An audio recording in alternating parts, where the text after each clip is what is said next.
तो ये भगवान का ठाकुर जी का जो भोग होता है संत अपने हाथों से बना, हालांकि देख रहे हो आप बहुत सारे लंगर चले, लेकिन संत भगवान अपने हाथों से अपनी कुटिया में जैसे धुने पर जो प्रसाद सिद्ध कर रहे हैं, जैसे ठाकुर जी के जो एक कहते हैं ना जो शुद्ध भोजन का मेन अपने हाथों से जो भोग लगा। अरे प्रभु जी ये लो आपका पुत्र हूँ। तुम्हारे को तो बेचारे हम देखते रहते हैं तुम्हारा। मैं कैसा कार्य कर रहा हूँ गुरु जी? बहुत बढ़िया, बहुत अच्छा काम कर रहे हो। अच्छा, तुम्हें बहुत बहुत धन्यवाद देना चाहिए। क्या बहुत बहुत बहुत बहुत। मन जाए तो जान दे, दृढ़कर राख शरीर। अगर कभी आपके अंदर विकार आता भी है तो मन गया दौड़ने, दौड़ गया और आप बैठे रहो, कोई बात नहीं, फिर ये लौट के आ जाएगा। कुछ जैसे दूध में उबाल, तो हमारे अंदर काम क्रोध लोभ मोह ये उबाल की तरह आते हैं। उसमें जैसे दूध को उबाल हुआ, उसमें थोड़ा पानी डाला, बैठ गया।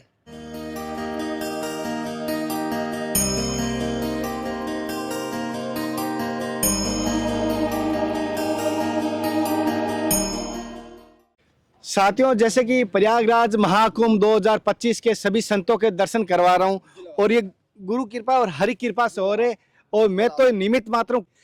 प्रयागराज कुंभ में ये कंदराओं से गुफाओं से कहां से संत आते हैं और हजारों नहीं लाखों नहीं करोड़ों संत इस बार आपको संत आएंगे, लेकिन ये कल्पवास के लिए आते हैं, गुरु आज्ञा के लिए आते हैं। ये इनका परिवार एक समाज होता है, जैसे हम शादी या कहीं पर एकत्रित होते हैं गृहस्थी वाले, उसी प्रकार ये महाकुंभ में ही संत एक साथ मिलते हैं। और साथ साथ सभी से कहता हूँ, संतों के जब भी दर्शन करने जाने सबसे बड़ी समर्पण से जाए, यानी बच्चा बन के।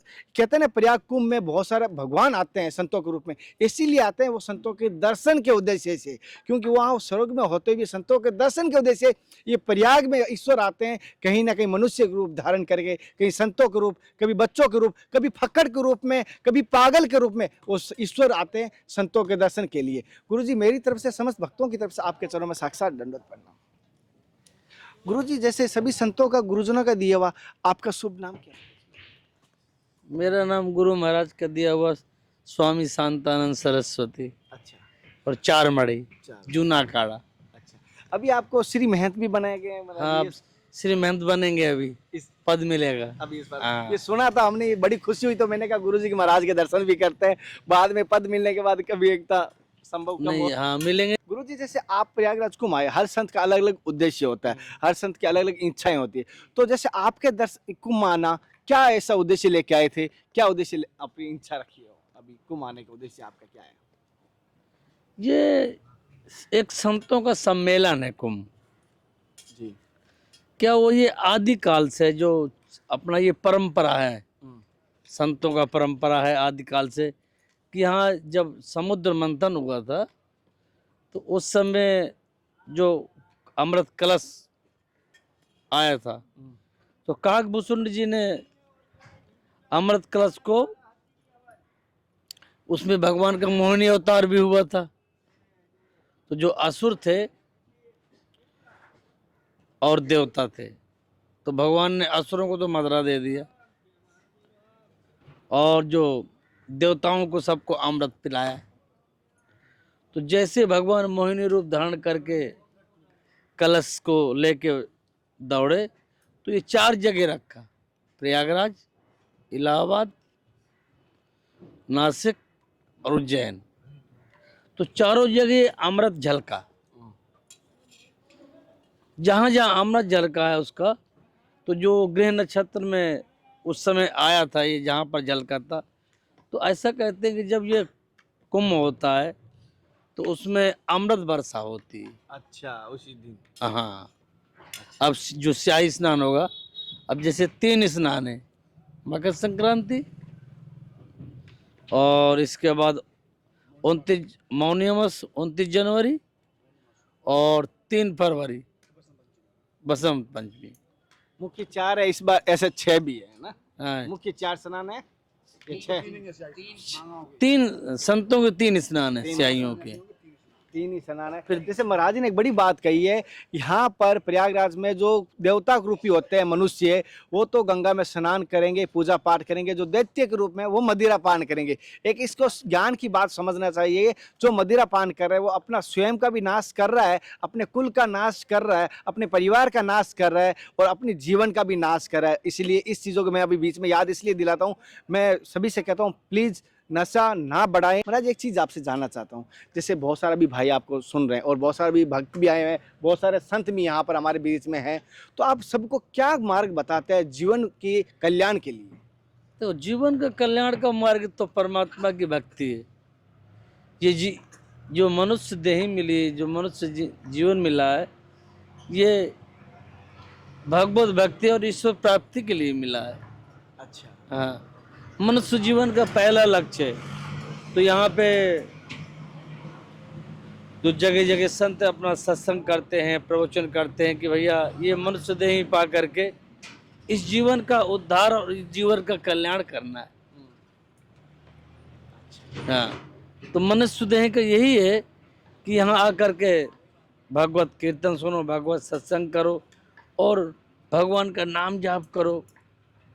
तो ऐसा कहते हैं कि जब ये हमारा स्याही स्नान होता है संतों का, तो सब हिमालय से भी संत आते हैं, किसी न किसी रूप में आते हैं, कहते हैं आकाश से वो करते हैं। एक दो बार कैमरे में भी आया है ऐसा, ज्योति के रूप में मैंने हाँ हाँ, हिमालय से डायरेक्ट आकाश गमन करके आते हैं, सारे देवता आते हैं, हमारे ये दत्त भगवान आते हैं, 6 भुजाधारी दत्त भगवान किसी रूप में आते हैं, बस प्रकट हो जाते हैं।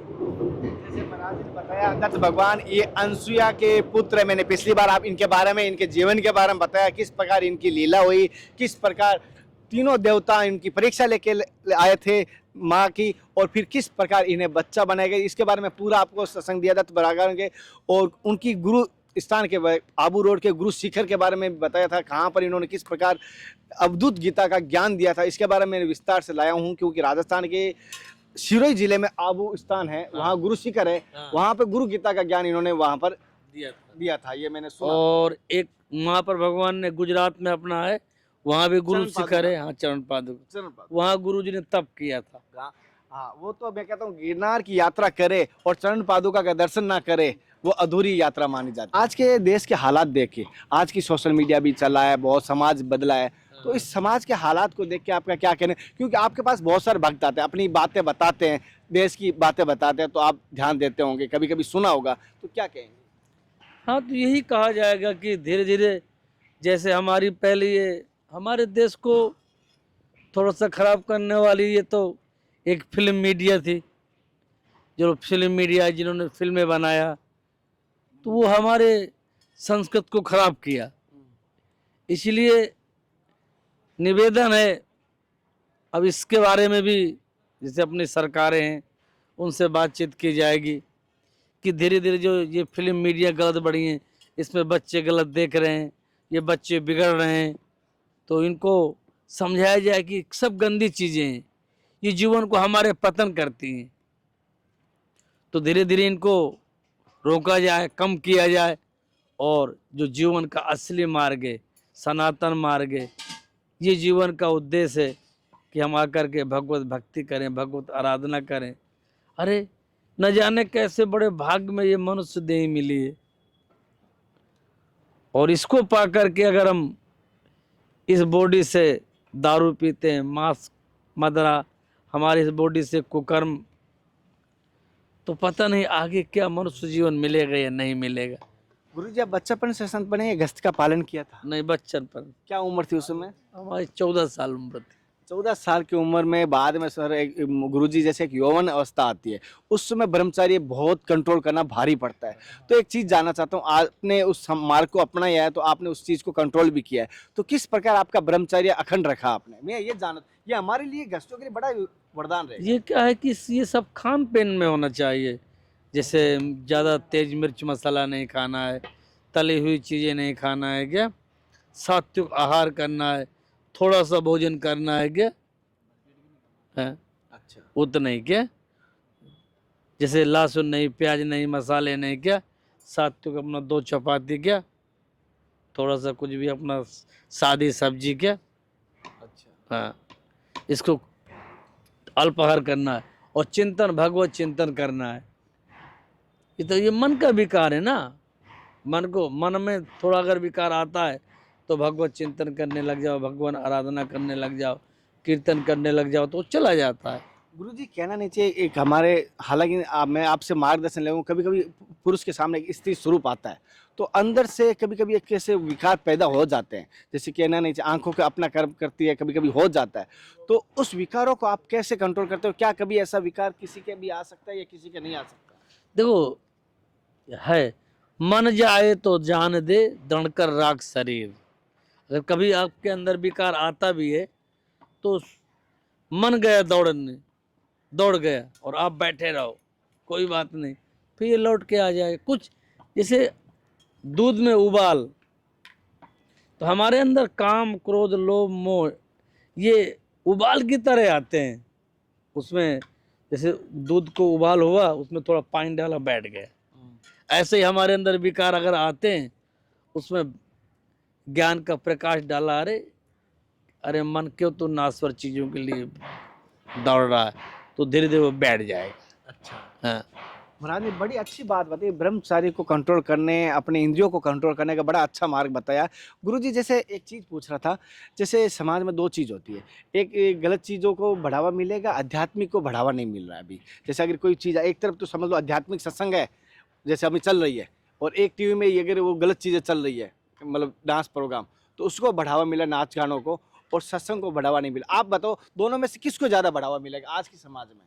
अब वैसे धीरे धीरे काफी लोग चैतन्य तो हो रहे हैं। हाँ। काफी मात्रा में लोग, जैसे भागवत होता है, कीर्तन होता है, तो कम से कम 10-10 हजार लाख लाख लोग। अब जैसे चंद्र उसका राधे स्वामी सत्संग होता है, बड़े बड़े संतों का सत्संग होता है, तो वहाँ 10-10 लाख लोग चले जाते हैं। चेत तो लोग रहे हैं धीरे धीरे। लेकिन गुरुजी जैसे समाज है ना चमत्कार की तरफ बढ़ता है, जैसे आप भागवत से सरकार अगर कोई कर रहा है समस्या, तो ऐसे आध्यात्मिक ज्यादा नहीं बढ़ेंगे, अपने समस्याओं को लेके ज्यादा जाते हैं कि मेरा धन की कमी, मेरी बीवी भाग गई, मेरे घर में लड़ाई है, मैं कर्ज में डूब गया, मेरा पेट दर्द कर रहा है। ज्यादातर समाज अपनी समस्या लेके संतों के पास आता है। क्या आपके पास भी वैसे आते हैं? कुछ लोग आते हैं, कुछ लोग ऐसे आते भी हैं कि महाराज कृपा करना। और एक बात है जो हम एक ही बात कहना चाह रहे हैं कि जब आप भगवान से जुड़ जाएंगे ना, तो धीरे धीरे आपकी सारी समस्याओं का हल हो जाएगा। अच्छा। हाँ, और गुरुजी जैसे आप भोजन प्रसाद अपने यहाँ पे धुने पे सिद्ध करते हैं, जैसे आप मैं देख पा रहा हूँ, ये कितने मूर्तियों का भोजन प्रसाद आपके यहाँ बनता है? ये अभी तो और बनेगा। अभी तो यहाँ जैसे मान के चलो 20 मूर्ति, 25 मूर्ति, 30 मूर्ति, अभी और आएंगे, कभी 50 मूर्ति, कभी 100 मूर्ति ऐसे। हाँ। और ये जो भी होता है आकाशवर्ती से हो रहा है या कोई अपने आश्रम से वहाँ जुड़े हुए भक्तों के वो मदद से हो रहा है, किस प्रकार? हाँ, ये सब आकाशवृत्ति चल रहा है। आकाशवर्ती से महाराज ने जैसे बताया, और किस प्रकार यहाँ संतों के टिकट बन रहे हैं, जैसे आप देखो पा रहे हो, जैसे मैं दर्शन करवाया, और किस प्रकार महाराज जी ने सत्संग आध्यात्मिक दी है। और महाराज जी से सत्संग लेने के बाद 3 चीज़ मैंने नोट की है। महाराज जी ने ब्रह्मचार्यों को लेकर, अपनी इंद्रियों को लेकर विशेष तौर पर बताया किस प्रकार हम मन को बदल सकते हैं और किस प्रकार संतों की संगत का असर पड़ सकता है। और मैं सबसे यही कहता हूँ, कभी भी ऐसा मन आए तो एकांत को त्याग देना चाहिए, एकांत में ना रहें। उसी समय आप कहीं ऐसी आध्यात्मिक जगह या कहीं पब्लिक की जगह चले जाओगे, शायद तक आपके मन तुरंत बदल जाता है। ये मन भी पता नहीं किस प्रकार का है, ये एकांत में ज़्यादा चंचल रहता है और वहाँ जहाँ नहीं रहता वहाँ चंचल नहीं रहता। इसीलिए मैं सभी से कहूँगा अगले दर्शन और सत्संग फिर मिलता है। तब तक जय हिंद, वंदे मातरम, हर हर महादेव, हरे कृष्णा, हे नाथ हे मेरे नाथ। मैं आपको बोलूँ नहीं, जय गुरुदेव, जय संत भगवान।